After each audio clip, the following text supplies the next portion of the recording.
Hey, thank you for joining me. No problem. Grand Rising. I know it's early. It's not too bad for me. I mean, it's 10 a.m. here, so that's a great time. Same here. 1 second. So tell me a little about yourself. Yeah, so I mean, I guess professionally, I work mostly in chronic pain and addiction and wellness, but I kind of started more as a massage therapist and a personal trainer and kind of worked into hypnotherapy and mindset and everything else. And so professionally, what I kind of love to do is bring the mind and the body together. And I've just really noticed, like there's a really lack of awareness of how it's all connected. And that is kind of a theme within our society for sure.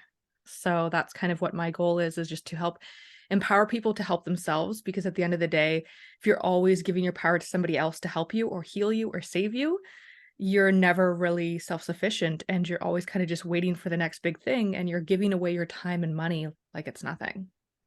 That's true. That's definitely true. I'm the more oyster. I started this podcast to bring awareness and to give my own opinions because I felt other podcasts and other media platforms wasn't explaining it enough. So this is why I started it. And how's it been going? Um, Trials and tribulations, a lot of trials and tribulations. Right now I'm re-ripping everything. So right now I'm only doing Zoom interviews. I'm not doing no in-person ones. But hopefully soon I will start doing in-person ones again. But the Zoom interviews more aligned with my focus because most of my Zoom interviews are like therapists, psychologists. I did a psychic once. Um, so it more aligned with my um, platform than the in person. Because in person usually go all over the place. Yeah. Yeah. Yeah. Well, and let's be honest, when you've recorded, you can kind of edit things out or pause if you need to. So it also helps if it's kind of getting off the tracks, we'll Yeah, say. yeah, but controlling a room full of 3 or 4 people is just hard because a lot of people just go off topic and then it's like, okay, that's 10 minutes, we got a race. Then other people do it too. Then you lost 30, 40 minutes.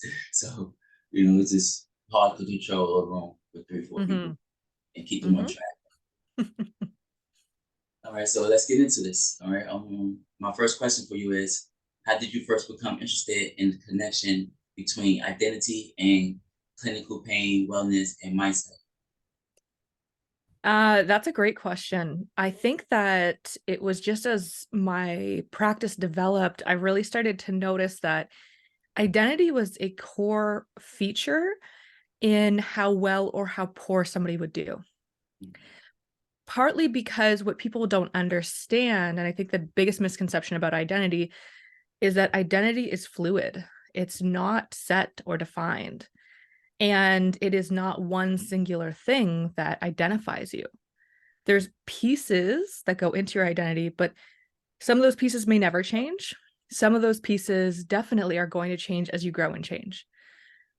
But especially when it becomes like genetic identity, genetic history, people really think that like that's it. That's all they have.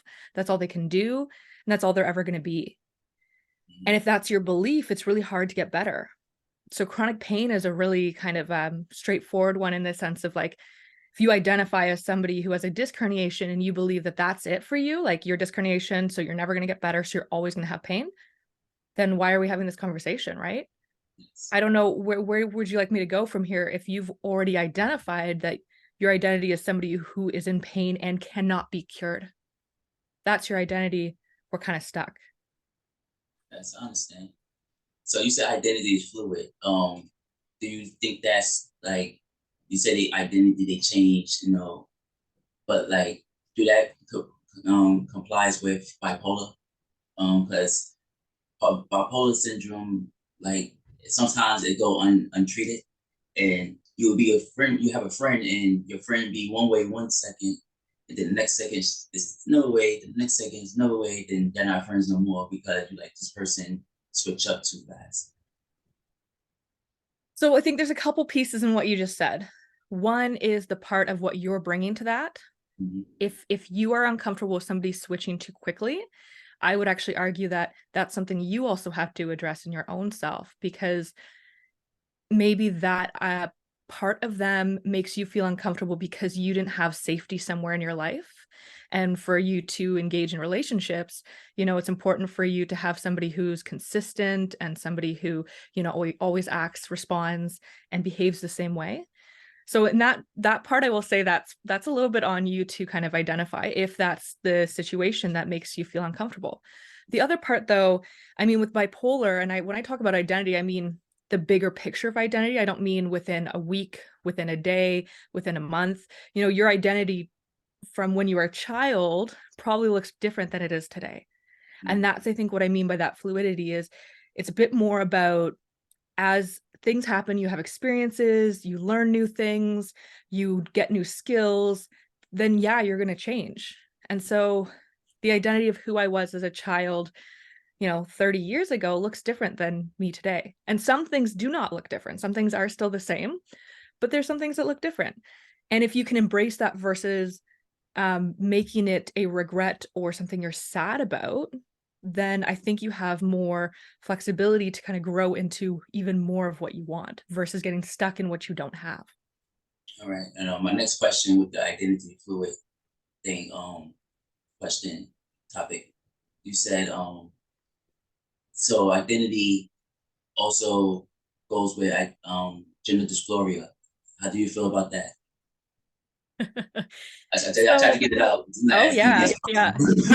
It's one of those pieces that I knew talking about identity, gender was going to come up Yes. because it's a hot topic right now as well. Mhm. The struggle I see with people who are struggling is that they've made their entire identity about one piece of themselves. Mhm. So I identify as a woman, Mhm. but that's not my identity. So if somebody was to take away and say, I'm no longer a woman, I may feel like that doesn't align with me. I might not feel like that's entirely true, but that would not destroy my entire identity because I'm much more than just a woman.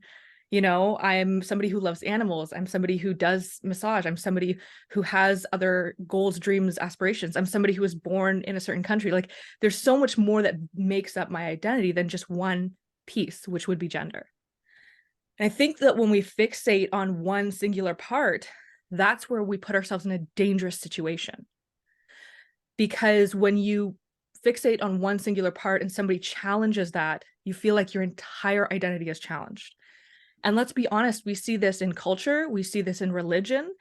These are Yes. why people argue about this stuff all the time. Instead of saying, you know, you're Christian and so I don't believe in Christianity, and so then you feel like your entire identity is challenged, and then you get defensive and you feel like instead of having a conversation about like, oh, why? You feel like they're personally attacking you as a human instead of just one of the pieces that make up you.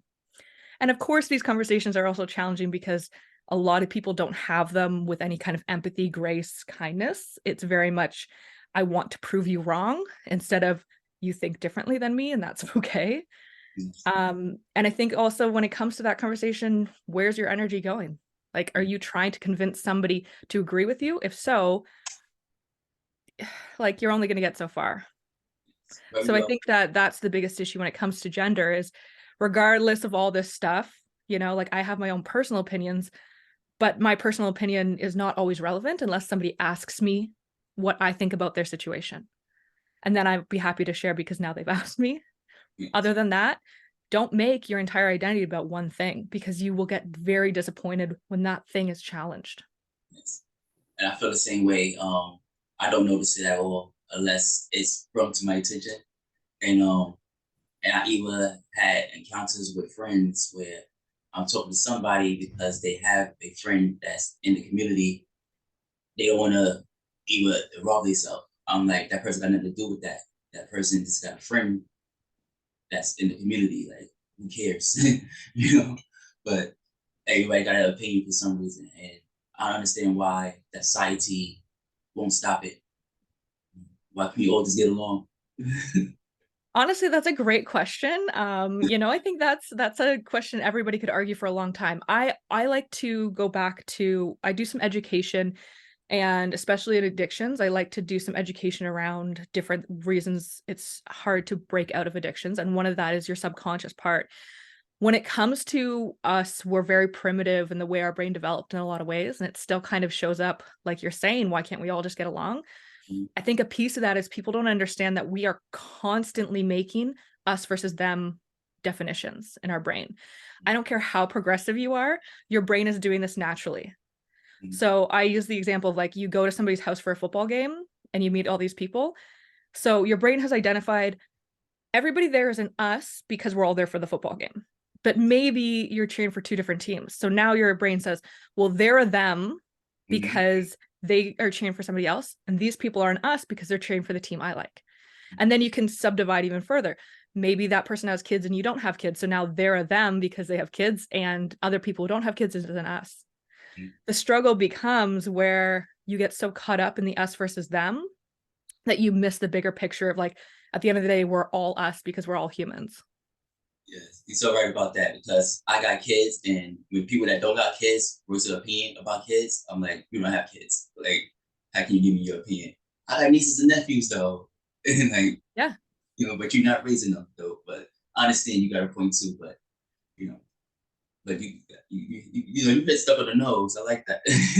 Yeah. Well, I think it's important too, right? Because when people will feel guilty because they're putting people in a box, Mhm, but you can't even notice that you're putting somebody in a box unless you notice that there's all these boxes, but then there are all these small boxes within a big box. Like we're all just humans.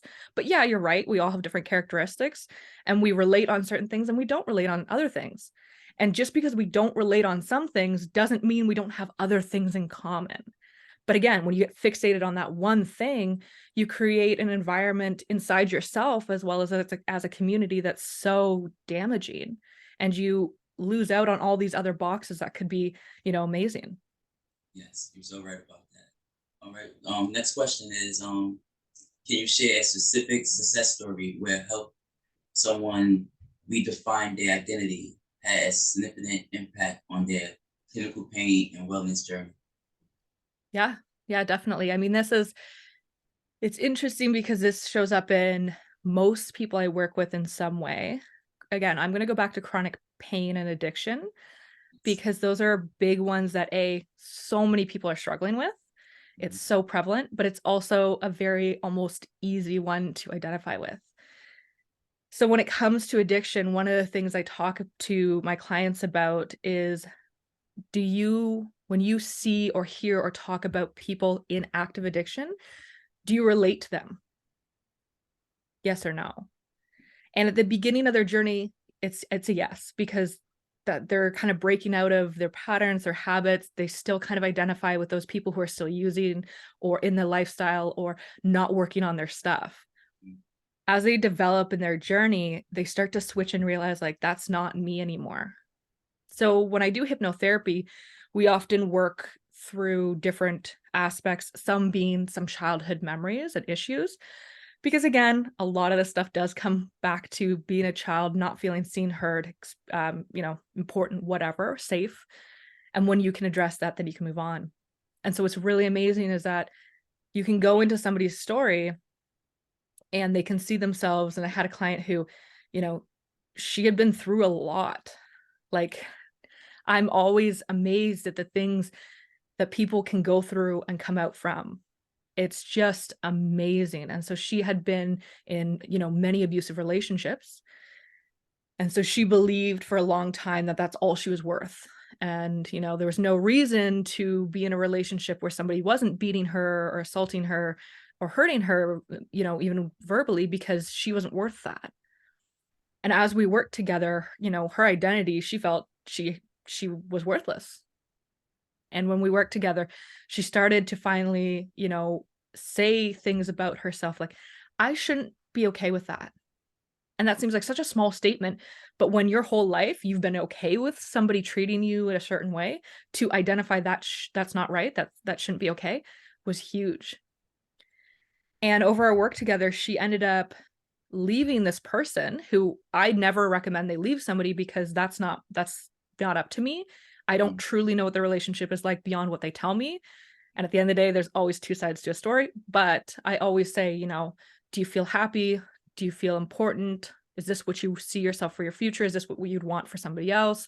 And if the answers are always no, then I'm going to let you into your own conclusions. So the one day she came to me and she's like, so I have news. I'm like, okay, great. She's like, I left, we'll say his name is Tom. I left Tom. And I was like, okay, how are you feeling? She's like, I feel amazing. I literally woke up and I was just like, I don't deserve that anymore. I don't know why I did it for so long. That's not me. And it was like this ability for her to step back into other parts of her identity. And she was no longer, you know, just this woman who was in an abusive relationship. Now she was like, now I'm working on this. And she started to do some volunteering, and she really started to come back to all the things that made her happy and proud. And it was amazing, because honestly, leading up to that moment, I didn't think she would ever leave him. You know, I hoped she would, but I didn't know if that was ever going to be the story. So it was so heartwarming when she came in and she just had that internal strength. And, you know, she stood taller and she felt stronger and she was just happy and at ease. And I think that's just the most amazing thing to see in somebody. On the relationship aspect, since you were talking about it, um, do you feel people secretly like toxic relationships or abusive relationships? And do you feel that people in these type of relationships always go back to the same type of person, even though they know the last person they was with was that type of person? And stay with peace. Yeah, I mean, so there's a couple ways to look at it. If you look at it statistically, unfortunately, statistically, it's not super positive. I think the issue is if you're in a relationship, let's go back a bit. Let's say it's not that intense or unhealthy. Maybe it's just that you argue all the time and you're not aligned on a lot of things, but at the same time, you know, you're kind of bonded from something. Mhm. I always tell clients, write out your list of your non-negotiables in a relationship, because you need to understand like what at the end of the day, and some people don't understand what I mean by that. And I say it could be something simple like, do they have a car and a driver's license? Because maybe you're okay with that for a little bit, but you know long term that would drive you nuts. Maybe do they cook? Do they know how to cook? If you're okay, like you love cooking and that's something you enjoy, maybe that's not non-negotiable for you. But if you don't cook and you like somebody cooking, then that might be a non-negotiable. You know, maybe it's they want to have kids, they don't want to have kids. Maybe it's they go to church, they don't go to church. You know, start to compile that list. And then when you make that list, identify what your partner checks off and what they don't. And if there's a bunch of things they don't check off, then your relationship could work temporarily, but long term, you're going to bicker and argue about those non negotiables. And they're going to become more and more of an issue, because at the end of the day, you already know they're not negotiable. And this is where a lot of people try and change the other person. It's not about changing anybody. You can't change anybody. I can't change anybody. You can't change anybody. You need to find people who align with what you want. If that person chooses to change on their own, amazing, great. But if you're holding out for them to change, you're going to be disappointed. You're going to feel resentful. You're going to feel unseen, unheard. So I think that when you can't even identify what your non-negotiables are, you're just going to continue the patterns you're used to. So when it comes to these people in unhealthy relationships, part of it is that their nervous system is used to chaos. That's something that's familiar to them. And regardless of whether it's healthy or unhealthy, your brain and body will always seek out what is familiar, because familiar means you know what's going to happen, whereas unfamiliar is unknown. And again, going back to kind of primitive, unknown to our brain and body equals unsafe. So even though it would be better to be in a healthier relationship, it's unknown to us, so it does not feel safe to our nervous system. So until we start to break those patterns by teaching our nervous system how it feels to do something differently, it's very hard to not go back to what we know and feel. Makes sense. Okay. Next question is: as a clinical pain and wellness coach, what roles does mindset plays in achieving long-term success for your clients? It is paramount, because at the end of the day, what you believe can make things happen or not happen. So again, I go back to one of my top questions I ask people when they first come to see me for chronic pain is, do you believe that one day you could be chronic pain free? And it's a really tough question because for the majority of people, they would say no, at least consciously, if not unconsciously. And I know from my own pain story, when I was in the depths of it, I would have said, no, I don't think I could be chronic pain free. And I think that that's important to identify because if you realize you even have that belief and that mindset, then you can start to work to change it. But if you don't even recognize you have that mindset, and I think that's the struggle, is that a lot of people don't want to be aware because with awareness comes responsibility. You can no longer say, I don't know. Now you have to say, I know that I do that, or I know that I respond that way, or I know I'm thinking that, and I want to actively change it. And that's a lot of responsibility, and it's scary. And so a lot of people would rather just not be aware and say they don't know and say that, oh yeah, I'm trying. Okay, but like, do you believe that you can even be successful?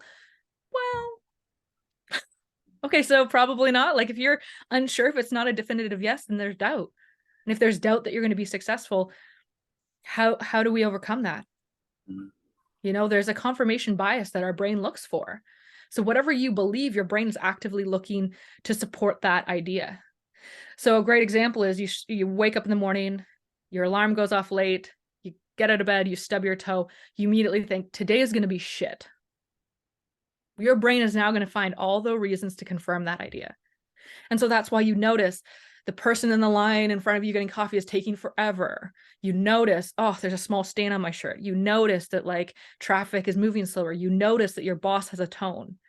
Whereas if you wake up, your alarm gets out, wakes you up late, you stub your toe, you stop and say, this isn't going to define my morning. I'm going to look for all the ways today is going to be great.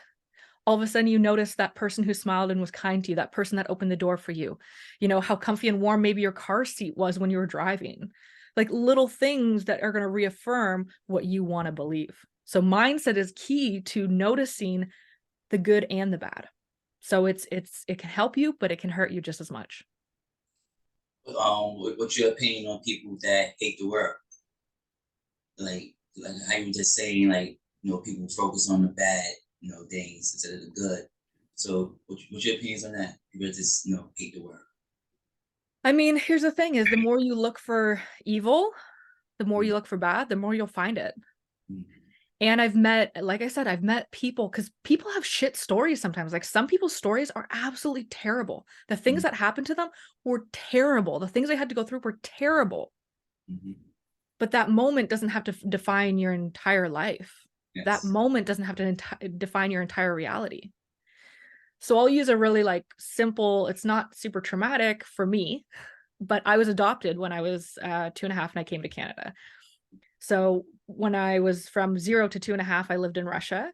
And I don't really know too much of that story, but essentially I was taken away because my mother was an unfit mother, most likely due to addiction and that kind of issues. I was the second group of children to be taken away from her. So again, she probably was really struggling. That moment of my life was not great. Like when I came to Canada, I lived in a hospital. I had underdeveloped leg muscle because I wasn't really moving around. I had lots of different caregivers, which you can argue affects, development and everything else. And there's lots of reasons why I could argue that my life is shit because of that one moment. I struggled as a kid with emotional regulation. There's lots of stuff. I can harp on that, but if I choose to look at my story that way and I choose to look at those things, my life would have been very different. That idea, that choice to say that I am the victim of that situation and it sucks for me and this is terrible would mean that I'd also miss out on all the great things that happened afterwards. So if I hadn't been adopted, I would have gone into an orphanage. If I didn't get adopted from the orphanage, at 16, you get kicked out. What is a 16-year-old girl in Russia going to do with nowhere to go, no money? Right? That would have been my story. So I'm immensely grateful that even though I had all these trials and tribulations to overcome those first few years of life and that instability, overall, my life is fantastic. There's so many great things that have happened to me. There's also not great things that have happened to me, but I'm going to choose to look at what's great because it's going to be, things are going to happen good and bad regardless of how I feel about it. It's going to be winter whether I like winter or not. But if I decide, hey, I like things about winter, it's pretty, it's fun for kids, then that winter comes and goes and I can feel differently about it. And I totally agree. Growing up, I grew up in group homes, and I was with my mother. Like I didn't have clothes, I wore like I think in like seventh grade, I wore the same clothes every day for the whole year. I got close to Easter that year, and I had like two outfits. So now I had three outfits for the year, for the rest of the year. So like, but when people always like talk about childhood stuff like that, I always say my mother was a good mother. Like she didn't beat me, she didn't abuse me, she did her best she could, So I never, I always say she was a good mother. So I totally agree with you. Looking at the Mm-hmm. bright. Yeah, it could be better, it could be worse. That's kind of my motto, right? It's okay to say that things aren't great, but it would be wrong to say that they couldn't be worse. Yes. In your bio somewhere, you mentioned biopsychosocial aspect of clinical pain. How does understanding and addressing these components contribute to your coaching approach? And what is that? Yeah, I'm kind of glad you brought that up because I forget about it. It's because I talk about it all the time. I forget that other people don't know it as much. So biopsychosocial aspects of pain. It pretty much explains that your pain is not all in your head, but it's also not all in your body. And it's important for people to recognize that, I'll go back to the back pain because back pain is so prevalent. Herniated discs are common. When they've done studies for herniated discs, they've done imaging on two groups of people, one group that had, a lot of chronic low back pain, another group that had zero pain. When they did imaging, they both had those findings. So why is it that one group is in pain and one group is not? And sure, you can argue it's the type of herniation, blah, blah, blah, blah, but research doesn't support that because pain has different aspects. You have the biological aspect of pain. That's the bio piece. That means, yes, if you run and scrape your leg because you fall down, that's pain because of a biological injury. You skinned your knee. However, what's really interesting and what's important when you're addressing pain is that if you only address that piece, you're missing out on the other two bubbles, which is the psychological and the social. Sometimes people think when I say psychological, they mean, oh, you're telling me it's all in my head. Well, sure. As much as breathing is all in your head, blood pressure regulation is all in your head. Sure, it's all in your head. Yes, your nervous system runs everything. But it's not all in your head as in you're making it up. It's your nervous system's choice to respond to pain in certain ways. And it responds to, sorry, I shouldn't say pain, it responds to stimulus in certain ways based off of what it knows and understands. What it knows and understands sometimes is based off of your history. How did you grow up? Did your parents say, shake it off? Or did they go, oh my gosh, you fell. This is the end of the world. You know, based off of even that, your opinions about pain are going to change. And so how you feel pain is going to change. They did a study with children because children are interesting because they haven't been changed too much yet. And they also don't always know how to lie to us about what they're feeling. So they're really interesting to study. We get a lot of cool things from them. So when they did a study with children, they had I can't remember the ages, but I believe they're around 5 to 9 years old. So they wanted them in the age where they could express themselves, but not necessarily use a lot of like higher level thinking. So they had them draw pain. What does make a drawing and make a drawing of pain, which is an interesting concept in itself. And what they found was there was kind of two groups. One drew pain as like lightning bolts and fire and things like that, or like that physical experience of pain. The other group drew pain as like sad faces and crying and things like that. What they found out was the reason the drawings were different was that the kids who drew pain as sadness, as an emotion versus a physical experience, had people in their life who were struggling with either cancer or chronic pain, a disability, something like that. So they had already learned at that young age that pain had to do with emotions. It was an emotional experience just as much as maybe a physical one. And in fact, with a lot of those kind of chronic diseases like cancer, you might not see the physical injury as a child, right? So you can't understand that it's physical. And that they learned affects how they feel pain in the future and address pain in the future. So that's that piece of psychological and social that all of our past experiences, will prime our nervous system to respond one way or another. And you can kind of reteach your nervous system to respond differently. That does not change that you have biological things happening, but it can change how your body decides to respond to those biological things happening. Yes, makes sense. You mentioned two different groups of kids. The kids that recognize pain, do you feel that they've grown up too fast? Um, I mean, maybe some of their innocence is taken, right? Like it's fun to be ignorant. Let's be honest. Like the reason they say ignorance is bliss is because it is. When you don't know sadness, unhappiness in really heavy terms, like somebody passing away from cancer at a young age, then you are blessed to not have to experience that. You are innocent in some ways for longer. Mm-hmm. So I don't know if it was that they had to grow up too fast, but it also depends, how the parents handled it. That's the other struggle is things are going to happen, and as parents, we are supposed to be able to help them through that. The struggle is we often though didn't get that as children ourselves, so we don't know how to do that for kids.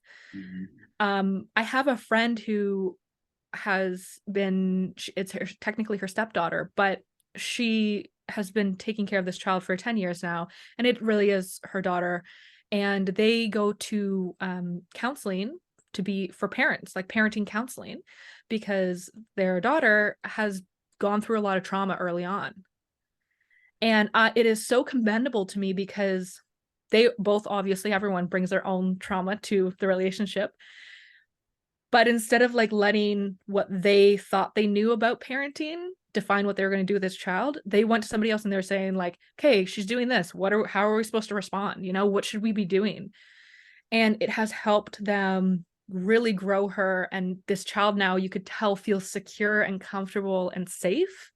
And I think that in itself is such a blessing to be able to give a kid, because again, a lot of us didn't have that growing up, and we want to break the cycle, but we don't know how because we have our own stuff.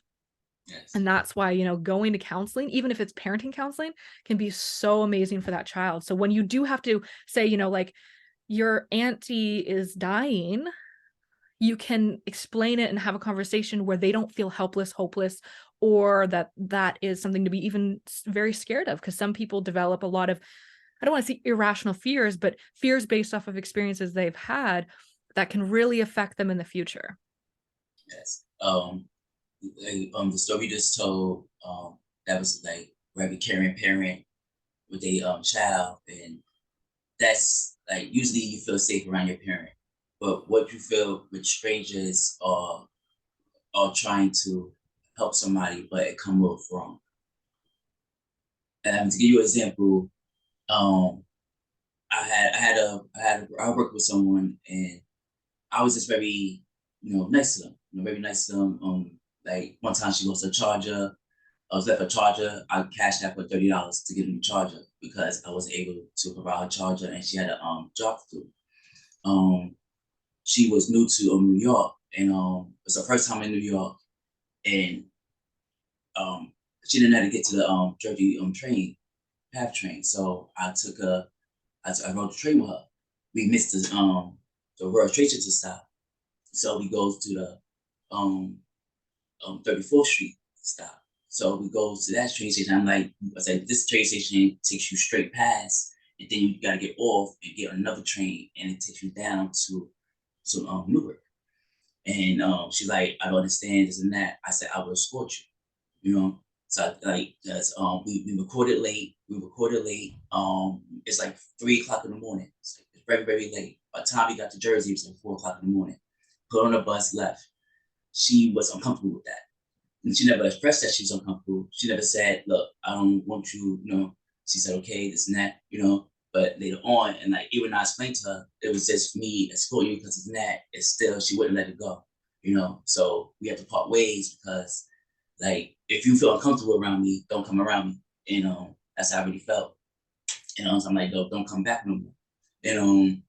But like she just couldn't let it go, and it's just I try to help. But like what you feel when strangers try to be nice to other strangers like that, because it don't work. Yeah. Yeah.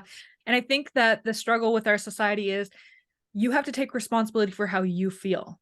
Mm, And you can say that I feel like this because they did X to me, but that's not reality. You feel like that because of something in your history that made you feel that that situation was unsafe. And that's not their fault always. And you can't change them. So it's not, if you blame them, you're not getting anywhere.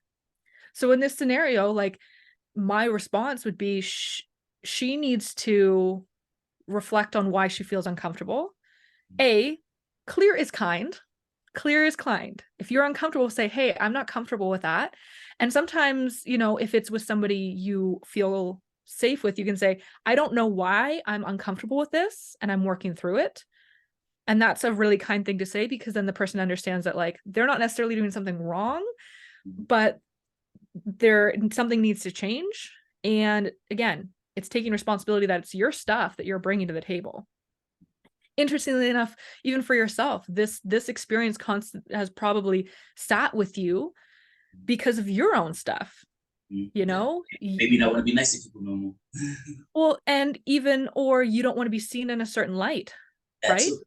Oh, my Right? image It's stuff. yeah, Or maybe I'm a creep, I'm a pervert, or anything like that. yeah, Like I was just being nice because you left the place late at night, and yeah. by the time you got to the destination, it would have been 4 o'clock in the morning. Mm-hmm. Like I could let you just go by yourself and just push you up. If you would have got lost or anything, like it would have been my fault. Yeah. And again, I think it's tough because you can kind of solve it one of two ways. You could just say, okay, see you later and let them deal with it. Because again, it is still their stuff Mm-hmm. and be okay with the fact that they may tell a story about how terrible you were. And the reality is we can't change somebody else's narrative of us. It's not our job either. So you just kind of have to be okay with the narrative they have created. Or ask the question of, you seem uncomfortable right now. Is there anything I can do to change that? What's a better approach here? Because I don't want to make you uncomfortable. So what do you think? Where do you think we should go from here? Yeah, Let and them know that they have power in that situation. that's exactly what I did several times. Like, what do you want changed? This and that. How you felt about the conversation? Did you feel uncomfortable about this? Do you want to stop? Not talk about this? I try to get a person. I try to get older employees I ever had. For like their own control. I try not to like be too controlling unless it start affecting the business.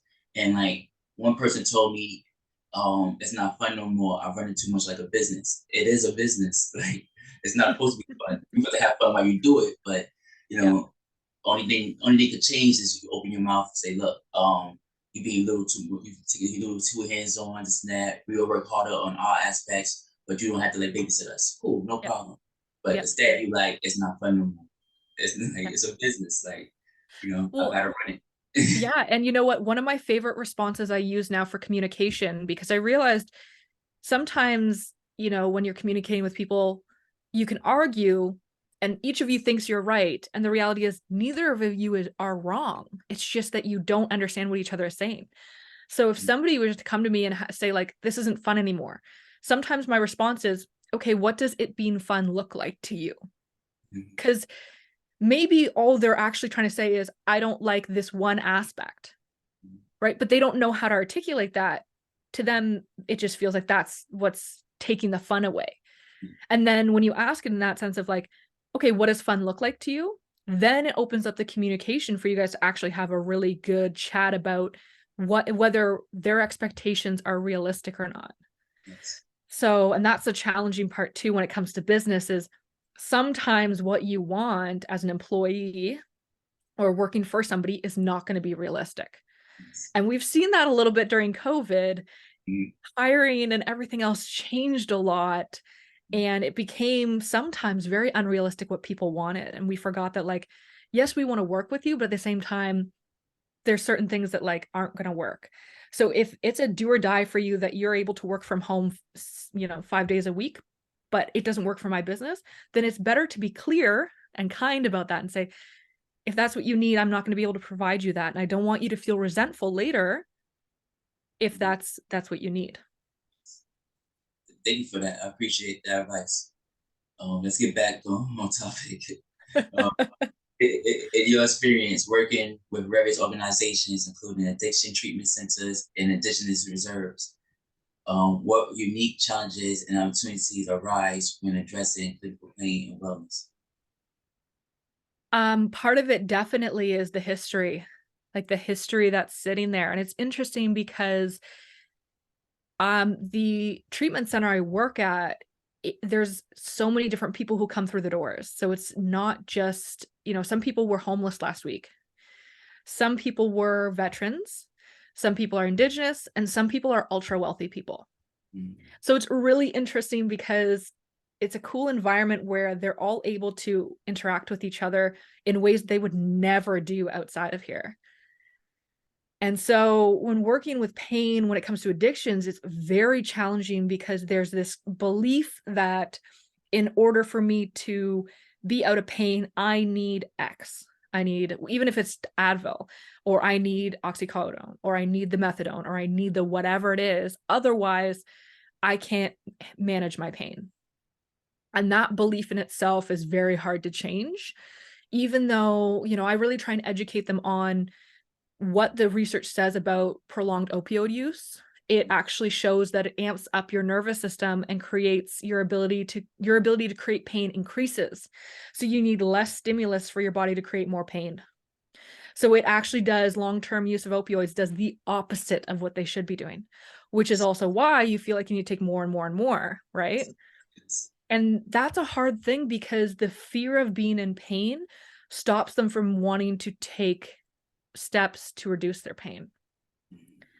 And when they've been fed the narrative of this cures your pain, it's hard for them to realize, like, that's not a cure, that's a band-aid.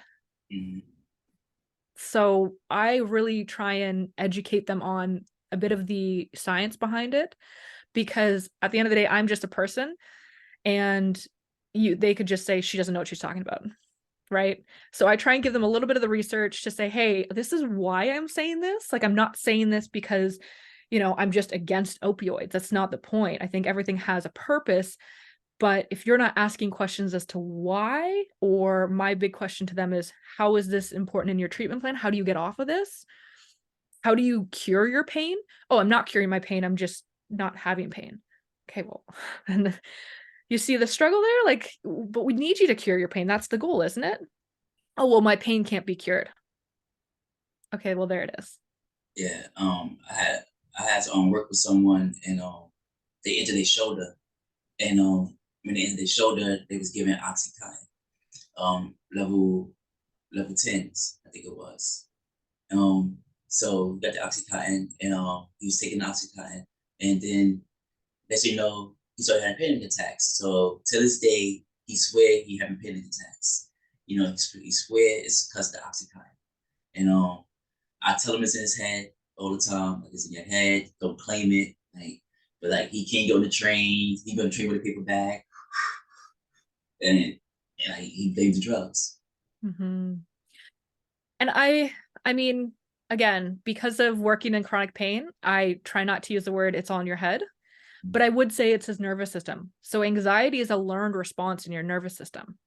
So I use simple examples like, let's say you grew up in Australia where a lot of the nature is trying to kill you. And so you grow up, and when you're a little child, you're walking along the path and there's a rattlesnake, and your parent pulls you away and gasps. You learn before that moment, you didn't know that that snake was dangerous. You had no idea. You would have walked by it, you would have picked it up, you would have done whatever. You had no fear or anxiety about it. You learned in that moment that you need to be fearful. And that's not bad, right? It's not bad to be afraid of things. That's a natural thing to keep us alive. However, let's say that happens a couple more times and you start to develop this fear of snakes. Then you come to Canada maybe one day and you're walking along, there's a little garter snake that goes by and you freak out. And people kind of laugh and they're like, it's just a garter snake. And you're like, but snakes are dangerous.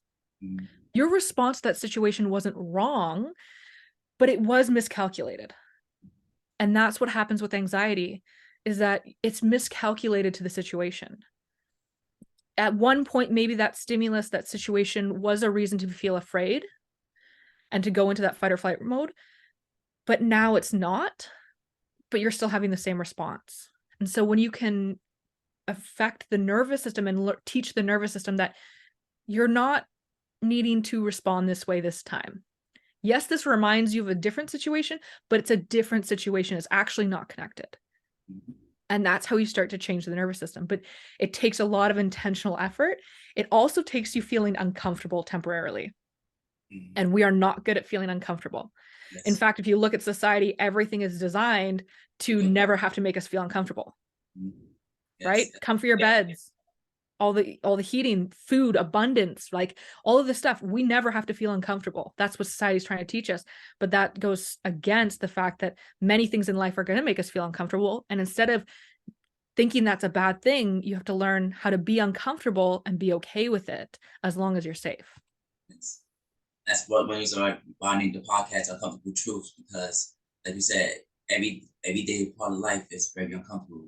Anything you talk about, you gotta watch what you say. There's certain groups you can't talk about, certain communities you can't talk about, you can't do certain things in the public. And so yes, that's why I named it that. I know a lot of things we talk about is gonna be uncomfortable for somebody. And all right, the next question I got is how do you integrate your education in hypnotherapy, massage therapy, and personal training into your coaching methodology? So a big piece of it is I always try and go back to that biopsychosocial model, right? Like I want to address all of the pieces of the puzzle, not just one. And massage therapy and personal trainer are fabulous for looking at biomechanics and things like that, but it doesn't really address any of the underlying issues of like stress or how your nervous system is responding to stimulus. It doesn't like talk about, how your family responded to stress or how your family responded to pain. It doesn't talk about how other aspects are making you feel fearful. And so that's how I feel like bringing the hypnotherapy and the coaching in really allows me to get that bigger 360-degree view. And of course, I'm not the be all end all. I can't fix people. So I do have other people that I can refer to when issues come up. And I like to, another view I have is it's collaboration, not competition. Because at the end of the day, there's always going to be something that works for somebody. And that might not be me, and that's okay. But I'm going to try and help find you and connect you with somebody who can help you, because there is somebody who can help you. I do not agree with this idea of it is what it is and I can never get better. There's just too many cases of even miraculous physical injuries that have healed, right? People who have severed spines who aren't supposed to be able to walk, who walk. So I don't subscribe to the idea that things aren't possible. I think that we don't understand what's possible. Like we're at the brink of what's clearly possible. Yes. I suffered an injury as a kid, and I was told I would never have kids, and I got 2 kids. Yeah. Yeah. And I I really don't always believe believe it. all my life. I really believe it. But I got 2 kids. Can you elaborate on a concept or of identity and its connection to self-love? How does one identity influence their ability to love themselves? Yeah. And self-love is a piece that I think everybody needs to work on. It's not just some people. We all have an issue with self-love to some extent, right? And it shows up in different ways. Identity is definitely one of them. So I hear it when people say things like, I can't do this, or, oh, I'm just so stupid. They'll make kind of like off the cuff comments like, oh yeah, like I'm such a stupid head. And I'm like, but you're not. Like, that's okay. You made a mistake. Let's move on. Like, you don't need to say that to yourself. And they don't understand that when you say those things to yourself, it affects you. And the biggest one that a lot of people say to themselves without realizing is, I'm not enough. And you see this in different ways. And it's interesting because overachievers feel just as not enough as underachievers. And yet they think they're vastly different. No, it's just what propels you is the same thing. It's just how it propels you is different. And so when it comes to self-love, even with chronic pain is a big one, how do you expect your body to heal if you hate it? If you're resentful towards it? It's like our body often kind of responds like a child. So when we're really disconnected from our body, it usually has to scream to get our attention. So let's go back to shoulder pain. Maybe you kind of tweak something, did something to your shoulder, and it tried to tell you at the time, like, hey, I'm kind of irritated, something's going on, I need a little bit of rest. I need something different while I kind of fix myself. And you didn't listen. And you continue doing the same thing, same thing, same thing. And then all of a sudden, it's killing you. That's like when a child is trying to get your attention and let's say you're on the phone and you're in the grocery store and you have your child and your child goes, hey, dad, and you're like, okay, 1 minute, like I'm busy right now, like I'll get to you in a minute. They go, dad, I'm busy right now, I'll get to you in a minute. Because they don't feel heard, but they feel they have something important to say, eventually they just blow up and they have a tantrum and they're screaming. And it's funny because what works better as a parent? Screaming back at them or saying, hey, what's going on? Right? But yet with our body, our shoulders screaming at us and having a tantrum, and we go, shut up, just work, just do it. I don't know why you're complaining. You're so annoying. I hate this. You're useless. Okay, well, that's not solving the problem. You're just screaming at your body. How do you expect your body to get better? You have to give your body some love and sit and listen and have a conversation in order to actually hear what's happening. Yeah, I got a friend she did a whole year of self-care, and it made me distant. I don't call no more or nothing like that because she said she wanted space, so I'll give her space. And I think last week she posted, "Thank you to everyone that gave me my space this year. I appreciate y'all. Self love. A lot of hashtags self love. Unicorn. Stuff like that. You know, so like I felt like me giving her that space was very supportive. And sometimes, when you're dealing with something, I say, if you don't know how to engage in a relationship without bringing all your own stuff to it, and that's where, I hate using the word triggered, but like you feel triggered by something and then you respond often poorly. If you don't know how to gauge that response better and even identify that you are becoming triggered, then you need to step away from that relationship and deal with your own stuff until you can re-enter that relationship better. Because you're also part of the reason that relationship isn't working. Whether it's between a family member, somebody you love, a coworker, you have to be able to try and give it space while you deal with your own stuff. And it's amazing when you deal with your own stuff and then you come back to it, how much different that dynamic in that relationship is, even if that person hasn't changed at all. Yes, exactly. As a long, as long, as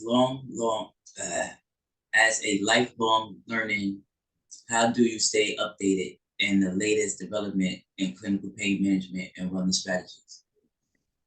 For starters, I'm a podcast junkie, so I love listening to podcasts. So I do that often. Same with audiobooks. I'm a big audiobook person. And it's always interesting because, like, if I hear in a podcast and they mention a book that they loved that I haven't read, I often put it on my wish list and I'll go back to it.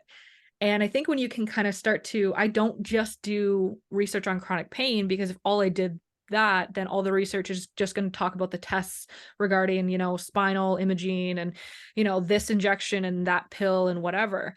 But when you start looking at it as a spectrum of like, oh, I also read a book all about breathing and breath work. And they talk about in that, there's little pieces snipped in there about how this kind of breath work helped that kind of pain when they did studies. And then when I listen to a podcast that's maybe talking about nutrition, then it talks about something else that is related to pain. And so I find that, when you want to dive into one specific subject, the best way to actually get good at that subject is to read all the stuff around that subject that loosely connects to that subject. And then all of a sudden, you're able to see this bigger picture. And you're like, huh, then that seems connected to that, that's connected to that, that's connected to that. And then it helps you grow your ability to treat people as individuals versus, well, this is what the research says we need to do. And if it doesn't work for you, I don't know, you're just different, which is how, unfortunately, a lot of our medical system is set up right now. It is. In your work with clients, have you observed any common misconceptions about identity that hinder people from making positive change in their lives? Oh, yeah. So I'll go back to the addiction community. A big one they like to say was, oh, it's genetic. Addiction's genetic. So, my dad was an addict, my uncle was an addict, so I'm going to be an addict, or I'm going to struggle with addiction. That does not have to be true at all. No. In fact, when they look at genetic conditions, disorders, anything, there's very few that are purely genetic. Of all of the conditions in the world, I think they say maybe 5% are pure genetic conditions. The other 95% are epigenetic. So when the epigenetics is newer-ish to science, but what they're finding more and more and more, the more they research, it's way more about your environment than it is about your genetics. So I always explain, if your genetics is like a marker that, draws and creates things, your epigenetics is the cap. So the marker cannot draw unless the cap is taken off. What takes off the cap in our lives for our genetics and turns genes on or off is what happens around us. So it's interesting because if you look at, the example of addiction, and it's your uncle, your dad, and then you and let's say you're all males. Beyond being all males and being biologically related, what is also similar? Well, you were all raised in the similar environment. Your dad and your brother, your dad and his brother, your uncle, raised in the same household typically. You and your dad raised in the same household. So if you take out the genetic piece, environment is a big part of that. And it's interesting because when they've done these studies with twins who were separated and live environmentally differently, their genetics and how their genes express look very different. And this is how we know that epigenetics plays a big role. And so that's one of the biggest misconceptions I see in illness in many forms, but specifically I see it a lot in addiction and a lot of cardiovascular conditions as well. People say, oh, well, high blood pressure runs in my family. You know what also runs in your family? Stress and the inability to manage stress. We learn how to manage stress by watching our parents, which is a terrifying idea because my parents weren't particularly great at managing stress.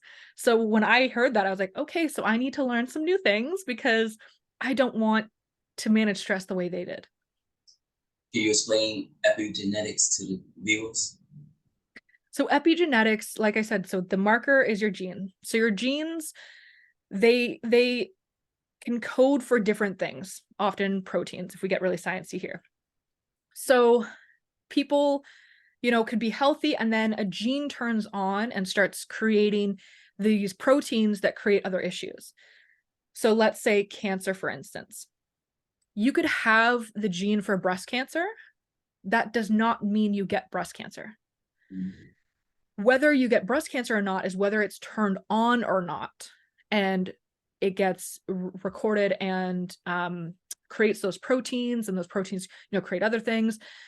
So what stops it from being turned on is that marker lid, which is that epigenetic piece. So the epigenetics, it's actually a protein that's attached to your gene that when they look at it, they've started to realize there's different things that can kind of degrade it.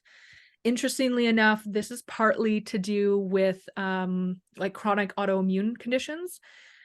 When you've had really stressful events in your life, that affects your immune system. And this is a piece that people don't like to talk about because when you're suffering with an autoimmune disease, to hear that it could be caused by your mom dying feels like it's your fault.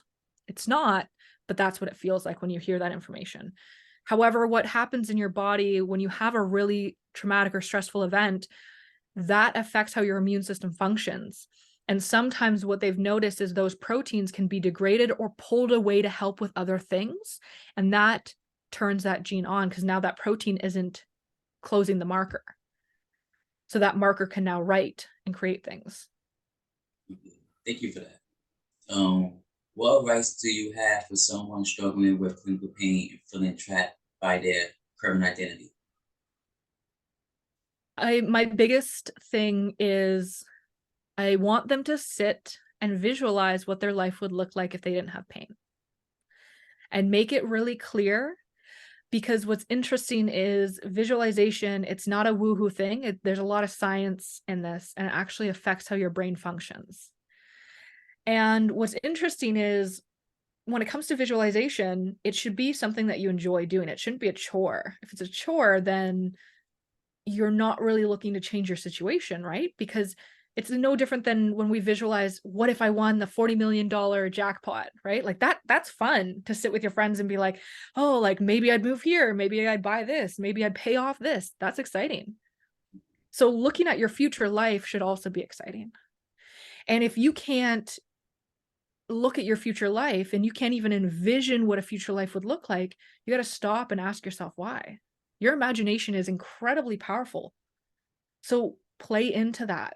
Let it work for you. And it's amazing because when you start doing regular visualization about all the things you want and hope for and dream of, you'll start to notice things in your life and how that can help. And this is a tough one because I know people who are really in the depths of chronic pain. Depression also comes with that. And there's the argument that they'll say, well, if I think about my future life, I'm just going to feel more depressed about what my current life looks like. And sure, that can be an outcome if you choose that outcome. Like we said, the example earlier of getting out of bed and stubbing your toe and choosing what the day is going to look like.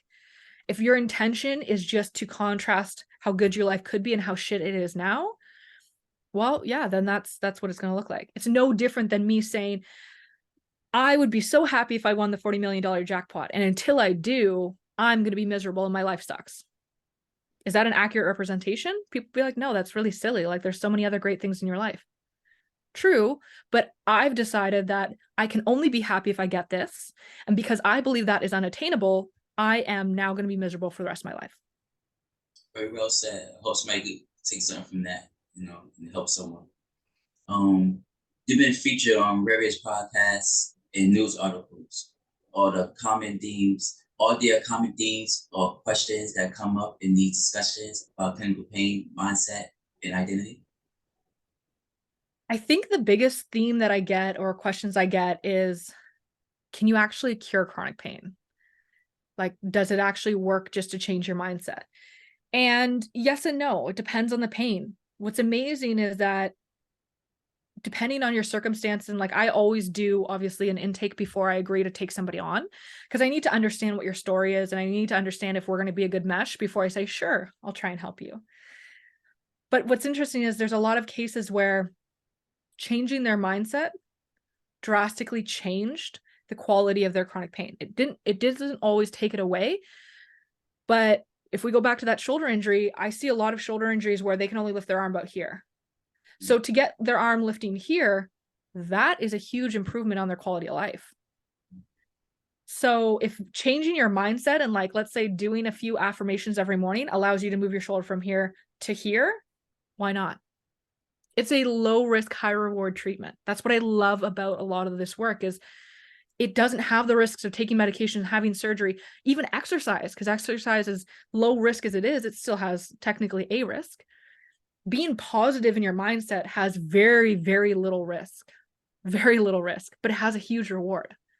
So my argument to people is always, well, sure, maybe it will do nothing, but what if it changes your life? I got a question. Do you meet clients that take care of the animals more than they take care of themselves? Oh yeah. Yep. And that goes back to the idea that I'm not worth taking care of. Like I don't have worth, but I feel that I get worth if I care for something else. So I don't believe I personally have worth. In order for me to feel that I have worth, I have to care for others. You see it all the time, not just with animals, right? And it's really tough because it's so saddening because the fact that they care so deeply for these animals or other people, they have so much value regardless. but they can only see that they feel they have value if they're doing something for somebody else. I asked that question because I used to be a dog trainer and dog walker, and I used to pick up this dog, and the owner didn't take care of himself, but he made sure that dog was perfect and healthy, and it's a very old dog. So like when I had to walk the dog, I used to massage his joints, back legs, front legs, and massage him. And he called my phone, and he's like, "Thank you for that. I was hoping you'd do that. It's that I do it too. It's that." But in my head, I'm like, "You don't take care of yourself, but you take care of your dog more." You know. Yeah. I know. It always breaks my heart, right? Because those people have so much love to give. Imagine if they gave a fraction of that love to themselves.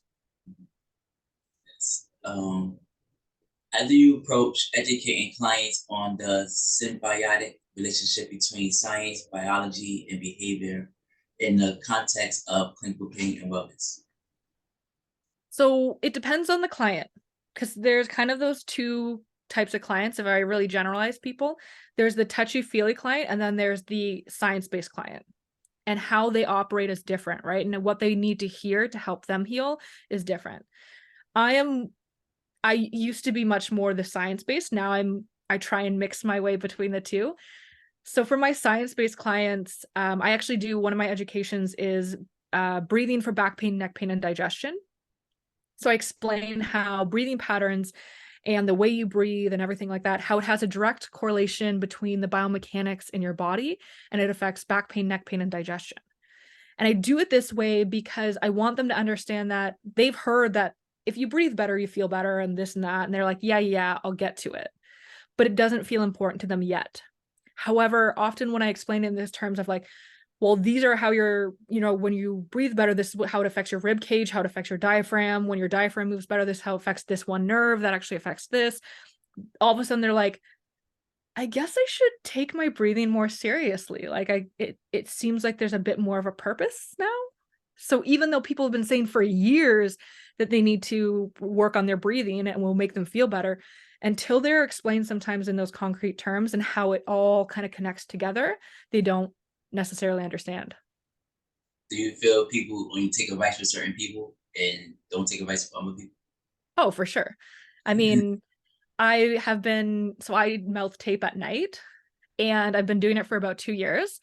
My partner does not, and he thought I was silly and crazy for a while. And then more recently, he heard on a podcast, a popular podcast of a guy, I'm sure you can guess which one, that mouth taping makes a difference. And he was like, oh, I think I might start mouth taping. I'm like, are you being serious right now? It's not like I haven't been saying it for 2 years, but okay, sure. So, Yes, yes, exactly what I mean. definitely. Exactly what I mean.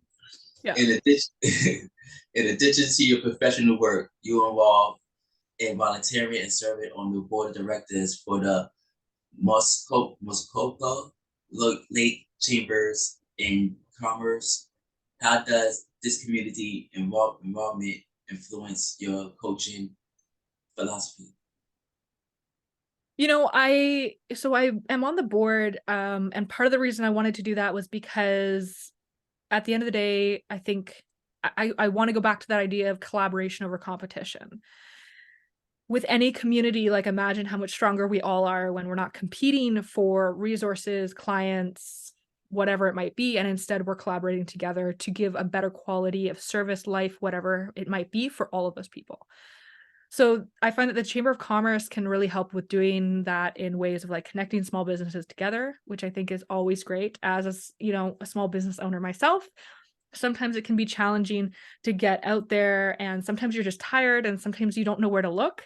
And so I really wanted to kind of just take myself outside of the health and wellness sphere and go into the business a little bit and just help other business owners recognize that there's help out there, there's ways to create community, and if we all work together as a community, we are going to be stronger and be able to help more people as well as serve more people and be happier in the process. So that's kind of, my big rainbows and butterflies goal. But I think that at the end of the day, I am one person. I can't do everything, but I can do something. Okay. I butchered the name of the company. Can you say the full name? So it's the Muskoka Lakes Chamber of Commerce. So every area has their own Chamber of Commerce. So Muskoka Lakes is the township that I live in. It's a small little town in northern-ish Ontario. So that's why it's called the Muskoka Lakes. But there's Chamber of Commerces all over the United States as well as Canada. So every kind of town or city usually has a chamber, and they all run differently, obviously. I love ours because I think we do a lot of great work both for businesses as well as nonprofits. But yeah, definitely something to look into if you're a small business owner and you're looking to connect with other people. Okay, thank you. Can you share a specific technique or exercise you often use to help clients reshape their identity in a positive way? So visualization is a big one. There's kind of two big forms of visualization. One is process visualization, the other one is outcome visualization. So depending on where people are in their journey, and again, I'll go back to a simple one of like addiction. If you're working through addiction, you have a trigger that makes you want to drink, let's say, you can do a process visualization to watch yourself overcoming that feeling of wanting to have that drink. And what's interesting is that the more you do this, and the more you do it really vividly and creatively, and you use your senses into it, the more your brain actually thinks that it happened. And this is cool because it essentially allows you to rehearse something before it actually happens. And when you rehearse something before it actually happens, it allows you to actually feel like you've done it before. And that's always the scariest part of like going into these situations is when we think something is going to be challenging, but we've practiced it, all of a sudden we are more confident. So visualization, and this is why like professional athletes use it all the time. You know, Tom Brady talks about visualizing the entire game and every throw he's going to make before he does it. So then when he's on the field, he doesn't have that fight or flight response happening in his body because his body already feels like he's done this.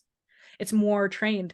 And visualization, I mean, it literally changes how the nerves and neurons connect to each other. So you're creating pathways before you've even done the activity.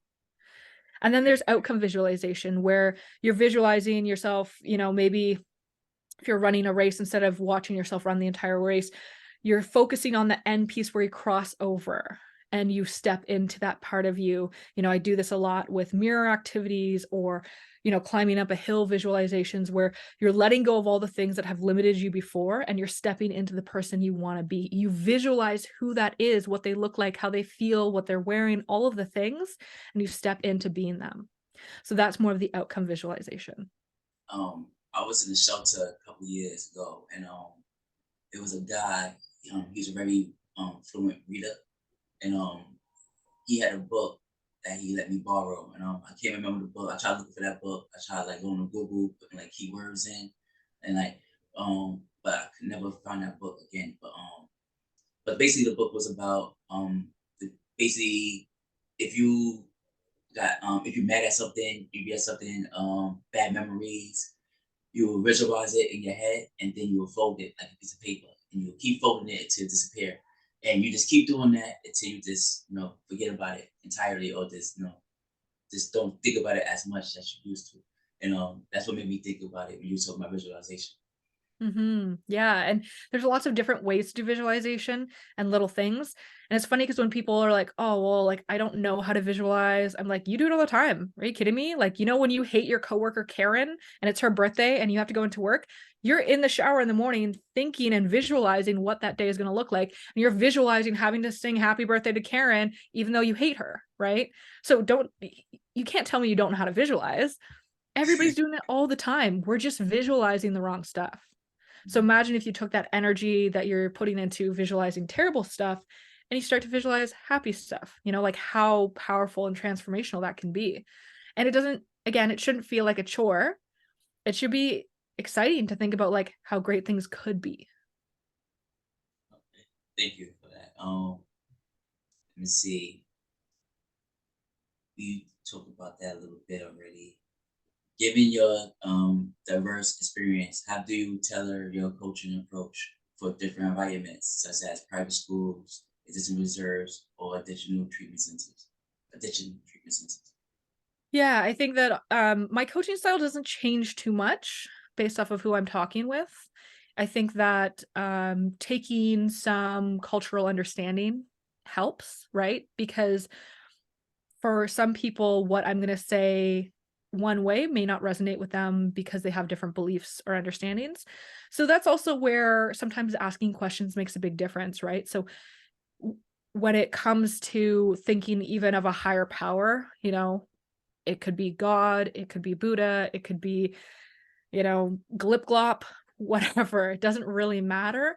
But I need to know where you stand just so I can relate to you and also not make you feel like what you believe is wrong. Cause I think that's important too, is it when I'm coaching, and especially if you talk about something like higher power or even cultural beliefs, it's not to say that any of your cultural beliefs were wrong, but you do need to sometimes understand how they affected you. And are you happy or unhappy with how they affected you? And if you're unhappy with how they affected you, then maybe we need to work through that. And it doesn't need to be an attack on your culture, beliefs, whatever. Um, thank you for that. Can you discuss the intersection between clinical pain, identity, and weight loss?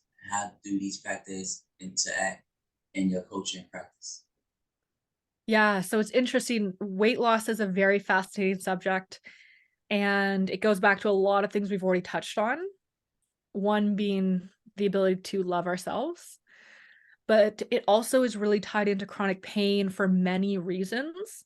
So when it comes to chronic pain, and if you happen to be holding a lot of excess weight, you are going to actually have more inflammatory cells and cytokines and things being released in your body because fat cells actually do affect biologically what's happening. And so that's a tough conversation to have as well, because it's not to say that you need to be unhappy or hate your body, but it does need to say that when you hold a lot of excess weight, it is going to affect how you physically feel and what things happen in your body biologically. That being said, the mindset piece of only wanting to lose weight to change how you look because you think if you change how you look, it will change how you feel about yourself is not a way you're going to be successful either. Because if you are successful in losing the weight, most people gain it back. Why? Often because they don't feel like they're worthy of being that healthy, of looking that way, of being happy sometimes. So because you don't think that you're worthy of that, you'll do everything to self-sabotage and create yourself back into the thing that you think you deserve, which sometimes is pain and suffering, and sometimes it's gaining weight. Sometimes it's being miserable, right? Like that's what you think that you deserve. And so your body, your brain, your biology, everything will reinforce that. What's your opinions on um, losing weight naturally or doing it by surgery? And what's your opinion on people that be like, you can just lose weight? It's a choice. I mean, again, there's so many factors that go into this. So it's a choice, but it's not a choice. I think that it depends on how much weight we're talking about. Also, if we're talking about a 300-pound person who needs to lose like 150 pounds, that's a lot different than if we're talking about a, 200-pound person who might need to lose 40 pounds. And how you address that is going to look differently because also, typically, not always, but their lifestyle is going to look quite different as well. So your goal has to be to live better and care for your body better. When you really take on the role of, I'm going to be a caregiver for my body, your choices also change. So, for instance, for myself, when I try and exercise regularly, I go kickboxing twice a week, I go horseback riding. There's some days I don't want to go. And so when I'm laying in bed and I'm all cozy cuddly with my puppy dogs, I stop and I say to myself, what does future me want me to do? And that is really helpful because there's going to be times where you don't want to do something in the moment. You don't feel it. You're not excited for it. You don't feel motivated. Like that's a big issue for a lot of people. You don't have to feel motivated to do it. It's harder, but you don't have to feel motivated to do it. So to help myself feel motivated, I stop and I ask myself, current me in this moment doesn't want to do this, but what does future me want me to do? And when I think about that, I know future me is like, just please do it. We'll feel better. We'll do better. Like, please just do it. And then I'm like, all right, fine, I'll get up and do it. Doesn't mean it doesn't necessarily give me more motivation, but it reminds me I'm doing it for myself. And so the choices I make when I choose to not choose to be healthier as in like be healthier, like choose to be healthy. Like what I am, the essence of me is health. What does that look like? When you're doing surgeries and these other things, the struggle is that if you don't believe you are health and you don't believe you're worthy of health, I don't care what surgeries you get done, you're not going to get healthier. You may be skinnier, you Yeah, may have less fat on your body, but you may not be healthier. makes sense. And funny that you mentioned horses and future, because those are my last two questions. So my first and last question is: as someone passionate about nature and horseback riding, how do these activities contribute to your own well-being and mindset? And how do you incorporate them into your coaching philosophy? So big part of yes, they definitely help me. It is part of my therapy is just to be out there with other nature and animals, and they have so much great love and care to give you, and so it's nice to accept that. But in my coaching, I mean, it's a great way to remind people that doing activities physically that you enjoy also helps you be healthier. Forcing yourself to do activities you hate just because it's supposed to be good for you doesn't typically help long term. So there is some balance you need to find in that. And meditation does not have to be sitting in a room with your eyes closed. You can, if you enjoy it, you can walk out in nature and be in meditation. And so sometimes explaining meditation in different terms, as far as some of the hobbies people have, if your meditation is less about what you're doing and more about the intentions and how you're working while you're doing it. Things can be meditation that are also physical, right? It doesn't have to be just sitting in a room with your eyes closed, breathing. Yes, makes sense. And you lucky, you got woods and forests that you can walk in. Like in New York City, we got woods, we got forests, little tiny ones, but we don't go inside. Even in Jersey, you got signs say watch out for the wildlife. We don't go inside them. My last question is: what topics or trends do you foresee emerging in the field of clinical pain and wellness, and how do you plan to stay at the forefront of these developments? So a few different things that are interesting in pain. Definitely this idea of the interconnectedness between your body, your brain, your nervous system. You're seeing more and more of that, which is great. I love that. The struggle is that it's not something big companies can necessarily monetize easily. So what I have noticed already is one of the things they're trying to treat chronic pain with is a surgically put in device that emits a little bit of like a stimulus. And so they surgically put it in your back and it is effective. But what's interesting is the more I read on pain and everything else, that's not the only way to do it. You can do it for a lot cheaper and less invasively.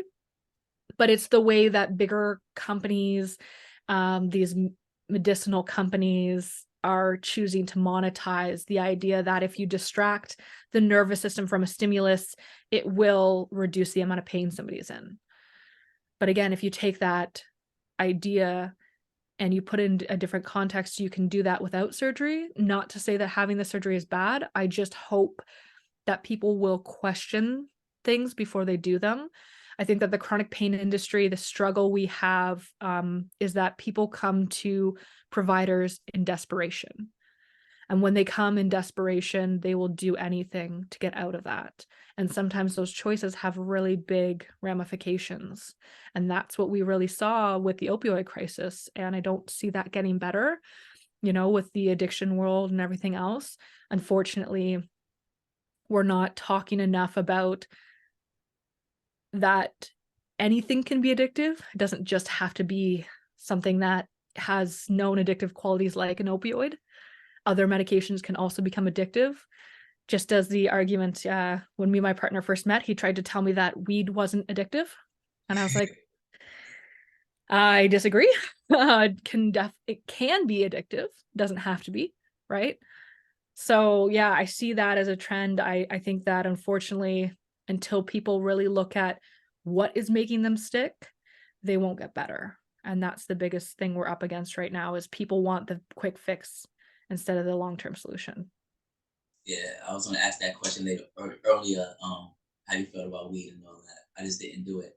Funny that you mentioned it though. Yeah. um, And that, it's one of those things. I don't have anything against weed. And just like I don't have anything against any of the other numerous things you can be addicted to. My question is always, what's your relationship with it? If it's like you need it, maybe address that. Because you don't need it, you want it. But if you feel like it's such a want that it's become a need, then maybe address that relationship. And maybe you're fine and maybe you're not. But like it's not up to me to decide. You know. People know. yes. Like I don't know if you see my podcast. We was smoking in person once. We was smoking, but I vowed on New Year's. My New Year's resolution is to quit. So after January 1st, before January 1st, I'm not smoking ever again. Um, Okay. I don't drink already, so I will Yeah. have no habits. Hopefully. Yeah. And again, like if it makes you happy and you're happy with that decision, it's a great decision. Like you Nobody said, can tell you that what you're doing is wrong or right. Only you tell you that. And this is the struggle with addiction is that most people know. They know. They just don't necessarily want to have to say it out loud. because I added up the money, and I'm like, yeah, it's time for me to stop. It's like that money could be in my bank account. So, Yeah. Yeah. It's a great reason. do you got any last words before I conclude? Honestly, I'm just thrilled we actually covered a lot. So I think we covered almost everything. I'm Any sure questions? people might have questions, but yeah, feel free to reach out. I'm happy to have any conversation about anything really. I don't think that there's anything that should ever be off the table if it's important to you. Thank you. Thank you for watching Uncomfortable Truth podcast. With my guest, Viktoria Hamma. As I said it right. Yep, you're perfect. You can follow her at. Tell you your handles. So on Instagram, it's VIKKAH, or you can go to my website, www.viktoriahamma.com, and it's Victoria spelled VIKTORIAHAMMA.com. Thank you again. Thank you for again watching Uncomfortable Truth podcast. Please like, share, subscribe, leave a comment, and follow my friend. Thank you. Thanks again, Victoria. Thank you. You have a good day, okay? You too.